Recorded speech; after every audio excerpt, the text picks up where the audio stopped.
నేను మీకు ఒక యథార్థం చెప్తున్నాను ఇవాళ. ఒక్కొక్కసారి ఏ దీక్ష లేకుండా అయ్యప్ప స్వామి గుడికి వెళ్ళినటువంటి కొంతమందికి అసలు జీవితంలో అయ్యప్ప దీక్ష తీసుకొని వాళ్ళు కొంతమంది ఆ గుడికి వెడితే 50 సార్లు దీక్ష తీసుకున్న వాళ్ళకన్నా కూడా అద్భుతమైన రీతిలో అయ్యప్పని సేవించుకునే అదృష్టాన్ని ఆయన ఇచ్చిన సందర్భాలు ఎన్నో ఉన్నాయి. దేనివల్ల ఇస్తాడో తెలుసా అండి? వీడి నా దీక్ష పట్టాడని ఇవ్వడం కాదు. వీడికి ధర్మమునందు అనురక్తి ఉంది, వీడికి వేదమునందు అనురక్తి ఉంది, వీడికి నా రూపమునందు అనురక్తి ఉంది, ఈశ్వరుడి యందు అనురక్తి ఉంది. అది ఆయనకి చాలు. నీవు విష్ణు భక్తుడవైనా అయ్యప్ప భక్తుడవే, శివభక్తుడవైనా అయ్యప్ప భక్తుడవే, శాక్తేయుడవైనా అయ్యప్ప భక్తుడవే.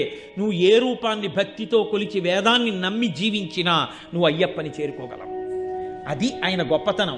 శివకేశవుల యొక్క అభేదమైనటువంటి రూపం, అంతటి గొప్ప స్వరూపం, సమస్త దేవతా సమాహారము. అటువంటి మహాపురుషుణ్ణి సేవించడానికి